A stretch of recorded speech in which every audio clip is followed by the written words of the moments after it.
Good morning. Today we're going to be changing the fork oil on a 2008 Triumph America, and the reasons for doing this is one, it was used bike. Don't know how long the oil's been in there and what weight oil was used, and the other reason is it's very bouncy in the front or spongy and so on. So we're going to take it apart, have a look, and we're going to put a 15 weight oil in there as an experiment and see how it goes. Before we get started, I'll just run through the tools that you'll need, and then we'll get on with it. So you're going to need a Phillips head screwdriver to release the speedo cable, a 12mm socket for the brake caliper, 12mm socket for the mudguard support bracket and brace, a 5mm Allen key for these 4 bolts that hold the fender onto the bracket. You're going to need one of these. This is a 12mm Allen key. Go into your fork nut there. Now they can be pretty tight at times, those things, so I would strongly suggest that you get one of these, and because the last thing you want to do is burr that recess in there, and then you're going to be in a world of hurt trying to get that off, because as I said, they're pretty tight. You're going to need this. You're also going to need a 6mm and an 8mm in the same style of tool as this. 6mm for your Allen key bolts there that clamp your axle.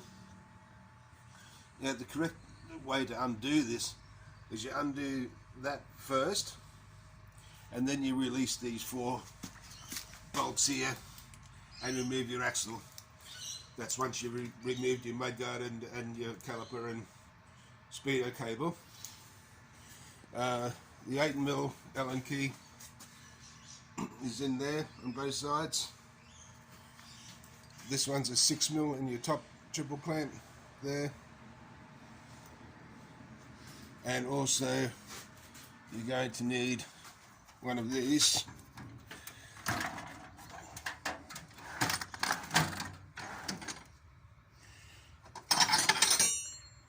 A 22mm stepped ring spanner, and that'll be for your fork caps here. Now I suggest that you crack those first before you release your triple clamps. Just get them started, and then once you get the fork legs out, you can remove it the rest of the way. And when you're taking these off, once you've got the forks out and you're taking this nut off, hold on to the fork here. Don't rest it on the ground, because you're putting pressure on it, and once that nut comes all the way off, oil's going to squirt out everywhere. So if you hold it up off the ground by the top of the fork leg there, whilst you undo that nut, and then you'll be able to tip your oil straight into a bucket of some sort. So first of all, I've gone along and soaked all the bolts that we'll be removing, soaked them with WD-40, and then next we're going to use these stands here that I made up. They're going to bolt onto where the pillion passenger pegs were mounted, in those holes there. And what that's going to do is hold the bike up vertical for me while I jack up the front and put it on some stands, and then we can start taking the front end out. In the reassembly, I think I'll be leaving these covers off, these top and bottom covers for now. So I'm changing to a 15 weight oil, and just want to give it a run and see how it goes. And in the winter, in about 3 months' time, this bike will be getting fully rebuilt, stripped down to the frame and reassembled. So at that point, if I'm happy with the oil, the 15 weight oil and so on, and I want to put the covers back on at that stage, I will. The headstock will be coming out, new bearings and so on, new wheel bearings and whatever, swing arm bushes and so on. But for now we're just going to try the 15 weight oil and see how it goes. So I'll get those stands put on, jack the front up, and then I'll be back. We'll get ready to start taking the fork legs out. So this is where we're up to. Just put these outrigger stands on at the back here, onto the pillion pegs, holes for the pillion pegs, just to hold it straight. We'll jack the front up. The stands I normally use when I work on front ends is here, but they don't quite work for this bike, so just have to prop it up with some wood. Alright, I'll get some of these bolts out and then I'll bring you back again in a minute. I do apologise, I got a bit carried away. I forgot to keep you up to date with where we're at, but got both forks out. One of them I've drained the oil and put the fresh oil back in it and so on. It's ready to go back in. The other one I've drained the oil, but I just wanted to show you something. There was two different oils in there. In one fork leg you got this, which by the looks of it used to be green, but now it's grey and it's like water.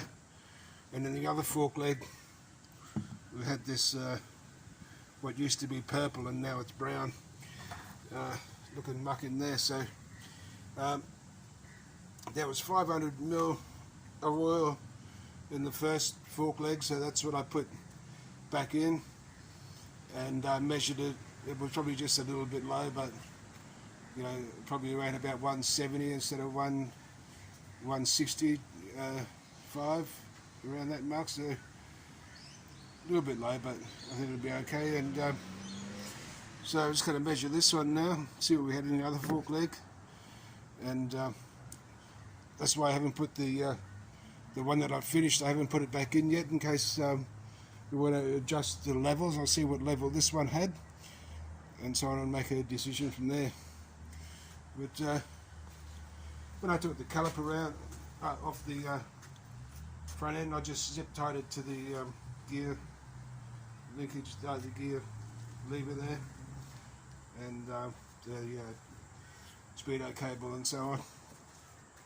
But yeah, it came out pretty easy. These things I've been wanting to take out for a while, because I like to be able to see what my fork seals are doing and that, and I didn't like this tapered looking one that was on the top. I didn't mind these ones that were on the bottom, but yeah, you can't see what's going on with your fork seals and so on with those things on there.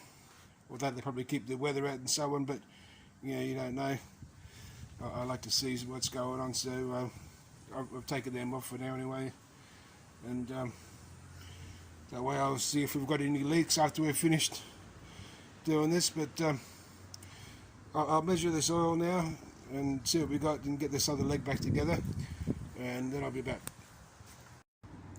When I approach a set of traffic lights and you're going along slow waiting for the light to change green, and if it doesn't change green for you and you have to stop, I noticed it always pulled to the right, and that was the fork leg that had oil in it. That was like water, it was just like dirty water. I'll show you in the bucket here. That's the sediment of what come out of it. And here's both of the oils mixed together in here.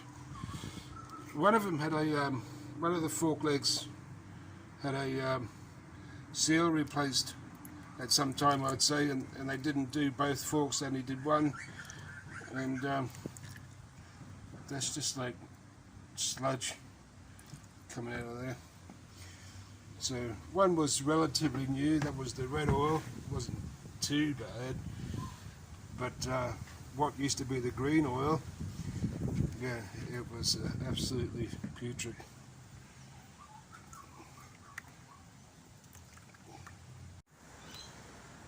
and close now. Front wheels back on. Everything's buttoned up so far. It's only the caliper, the mudguard and the speedo cable, and we're done. Okay, so she's all back together now. I'm going to take it for a test ride. I'll let you know how we get on. So here we are, back home now from our 200 kilometre ride, testing out the front forks. And yeah, I'm extremely happy with the way the bike handles. You know, a lot more confidence in corners and things like that. You can really lay into a corner now with it, and just the comfort going down the highway, and that there's no bounce or anything there. And when you're under brakes, and that I use a fair bit of front brake, and that there's no diving or anything like that. No leaks from the seals, and I think I'll leave these covers off now that I've taken them off, because now I've got somewhere better to put my tie down strap, where you couldn't put that there before, because you'd crushed the that hollow shroud. So that's a bonus. Just before I go, I just want to apologise for all the videos I've done in the past, and that the audio is not really good, and I don't have anyone to hold the camera, so I can't really film when I'm actually removing bolts and things like that, to show you in a bit more detail exactly what I'm doing. But if you have any questions, by all means leave a comment, or you can email me dozer3955@hotmail.com, and even if there's something that you want me to make a video of specifically, you know, I can do that too, so just let me know. And on a final note, this is another one of my homemade stands. This is the stand I'll be using when I do the rewiring and so on in later videos. As I mentioned earlier on, this bike's going to be fully rebuilt over the winter. It's going to get a different rear guard. I'm looking at something like maybe an XV650 or 1100 rear guard, or even a Sporty or something like that, or an original Speedmaster or America long guard. I just don't like the short type guard. I want something that goes, wraps right around. Rear shockies, complete rewire. There's nothing wrong with the wiring, I just don't like the way it's routed and where relays are mounted and all that.